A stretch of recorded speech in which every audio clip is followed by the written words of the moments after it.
She was never supposed to stand out. Not here. Not in a room built for people who moved markets with a single phone call. The annual Kang Industries Gala was the last place a woman like her expected to become the center of anything. Zara had only been in Seoul for 6 weeks. 6 weeks of learning the subway, 6 weeks of perfecting her bow, 6 weeks of quietly absorbing a new world while trying not to disappear into it entirely. She was the company's newest international recruit, brought over from Lagos with a sharp mind and a quiet hunger to prove herself. But tonight, she was nobody.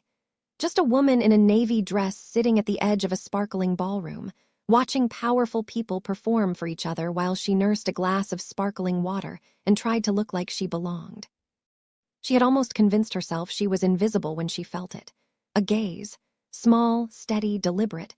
She looked down and found a little boy standing directly in front of her.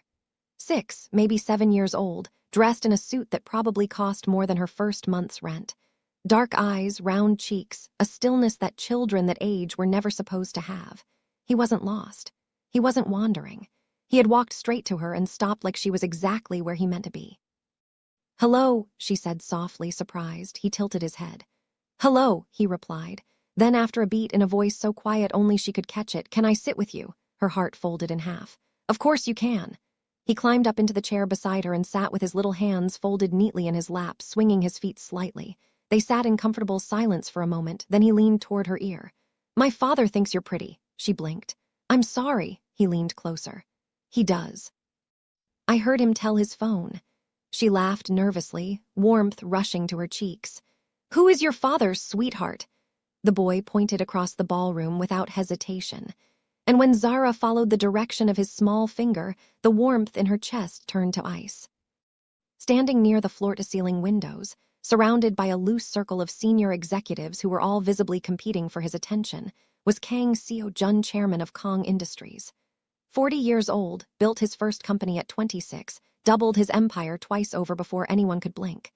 The man who had walked past her desk 17 times in 6 weeks without once glancing in her direction. He was looking at her now. Not at the room, not at the executives, at her. And at the small boy sitting beside her, still swinging his feet. His expression revealed absolutely nothing. "That is your father," she whispered. The boy nodded proudly. "His name is Seo Jun, my name is Min Ho." Then he added helpfully, "He only looks scary. He let me have ice cream for dinner once." Zara could not decide whether to laugh or disappear into the floor. Before she could do either, a low, even voice carried across the nearby space. "Min Ho!" The room didn't stop, but the people closest to them did. Kang Seo Jun was walking toward them with the measured pace of a man who was never in a hurry because the world waited for him. His gaze moved briefly over Zara, clinical and unreadable, then dropped to his son. Min Ho slid off the chair cheerfully. "Appa, I found her." Seo Jun crouched to his son's level, said something quietly in Korean, then straightened again and looked at Zara. "I apologize," he said. He slipped away from his minder. "He wasn't any trouble at all," she said, and she meant it. Seo Jun studied her face for a moment that lasted slightly too long. "Min Ho doesn't approach people." A pause. "He never has." She didn't know what to say to that. "He seemed very confident," she offered. Something moved at the corner of his mouth, not quite a smile. An almost. Then he took his son's hand and walked away, and Zara sat there in her navy dress, feeling like the room had rearranged itself without warning. By Monday, the entire building was talking. She heard it in the way conversations softened when she entered rooms, saw it in the looks exchanged over monitors. The billionaire's son had singled her out at the gala. Nobody could explain it. Everybody had a theory.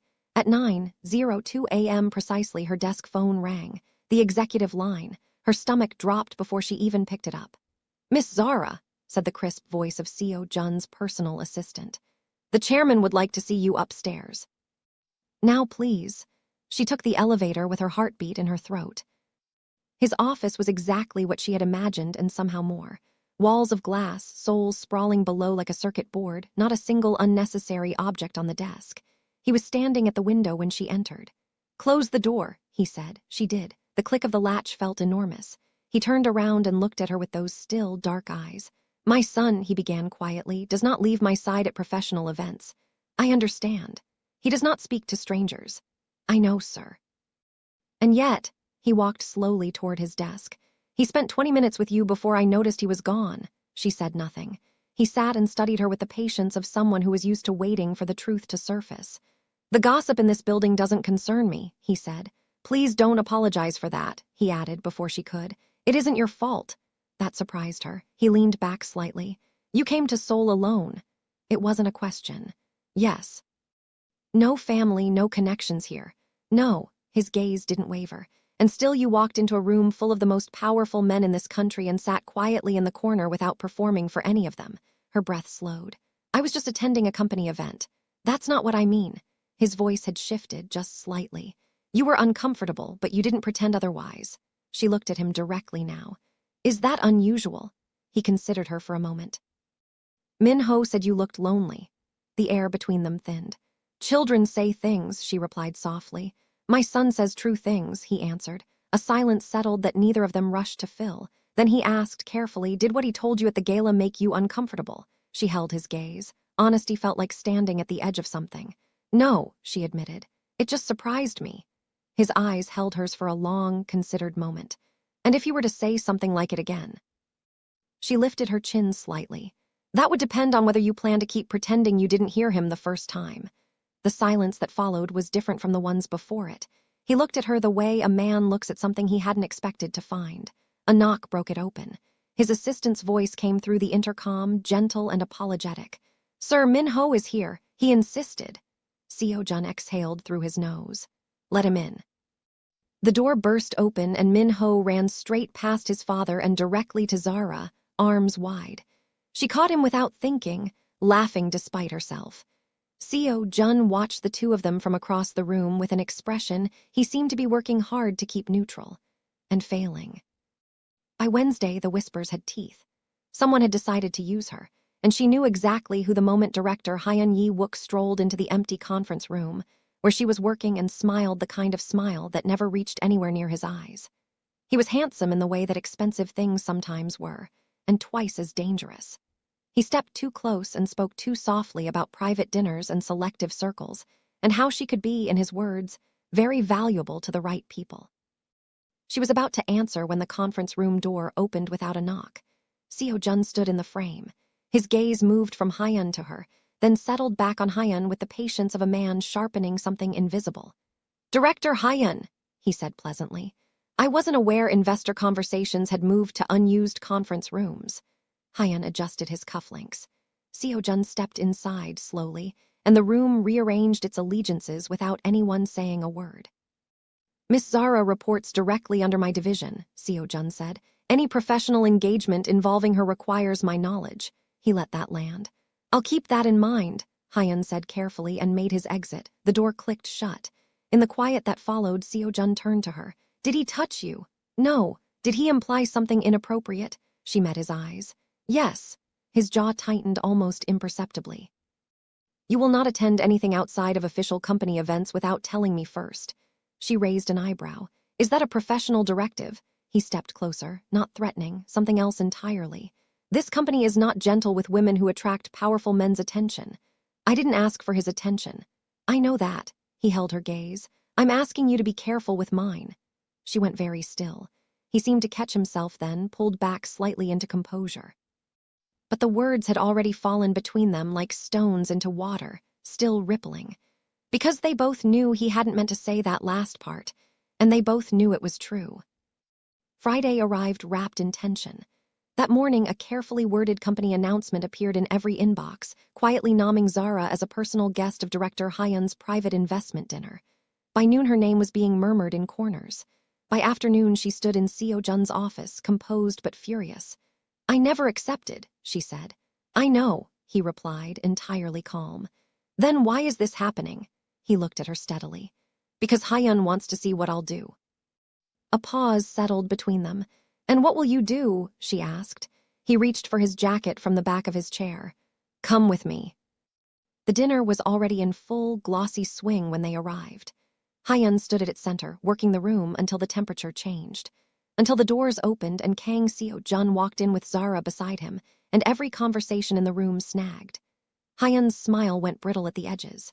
Seo Jun moved to the center of the room unhurriedly, like a tide. I understand there was some confusion, he said. his voice carrying without effort, regarding one of my staff members. The room held its breath. Miss Zara was listed as your personal guest, he continued, looking at Hyun with the pleasant expression of a man holding 4 aces. Without authorization. Hyun opened his mouth. Seo Jun continued before he could find words. Let me be clear about something. He reached for Zara's hand, not quietly, publicly, deliberately. A current moved through the room, cameras lifted. Hyun's face went gray. Any engagement involving her, Seo Jun said evenly, goes through me. He glanced at Zara then, and his expression did something it almost never did in public. It softened, just slightly. Besides, he added in a voice that carried quiet amusement, my son has already given his approval of her, and his instincts are better than most people's in this room. A startled, delighted sound rippled through the crowd. Hyun looked like he'd swallowed something wrong. Seo Jun turned back to him one final time. We'll discuss your position on Monday. That was all. No shouting. No drama. Just a sentence that everyone understood was final. Outside, the Seoul night air was cool and smelled faintly of rain. Zara exhaled for the first time in what felt like hours. You didn't have to do that, she said. Yes, he replied simply. I did. She looked at him. Why? He was quiet for a moment, not because he didn't know the answer, because he was deciding how much of it to give her. Because I don't like watching other men try to collect things that matter to me. Her breath caught. That sounds like I'm your property. No. His voice was immediate, firm. It sounds like I've decided you matter. She searched his face. The walls he usually kept so perfectly arranged were not quite where they usually sat. A car pulled up beside them and a small face appeared in the window before the driver could even move. Did it work? Min-ho demanded, craning his neck out the window with the urgency of someone who had been waiting for a very specific report. Seo Jun looked at his son for a long moment. Yes. Min-ho pumped both fists. I told you, Appa, I told you she was the one. Seo Jun turned back to Zara, and this time the almost smile became something real and rare and quiet. He planned this, she realized. From the gala. My son, Seo Jun said, with the particular defeated fondness of a man who was never actually defeated, is not as innocent as he looks. Zara laughed, genuinely, freely, the kind of laugh she hadn't managed since she landed in this city. Seo Jun watched it happen like it was something worth watching. I don't make careless decisions, he said quietly when the laughter settled. I don't chase things I'm not certain about. He held her gaze. If I move toward you, it will be with intention. She looked up at him. And if I tell you to slow down, then I will slow down, he said, but I will still be there. From inside the car, Min-ho whispered to himself with deep 6-year-old satisfaction, knew it, knew it, knew it. If this story reached something inside you, if it made you smile or caught your breath even once, hit that like button right now so more people can find it. Drop a comment telling us where you're watching from and whether you believe a child can see what grown-ups are too guarded to admit. And if you think love has a way of finding you even when you've stopped looking for it, subscribe so you don't miss a single story we tell, because the next one might just be the one you needed most.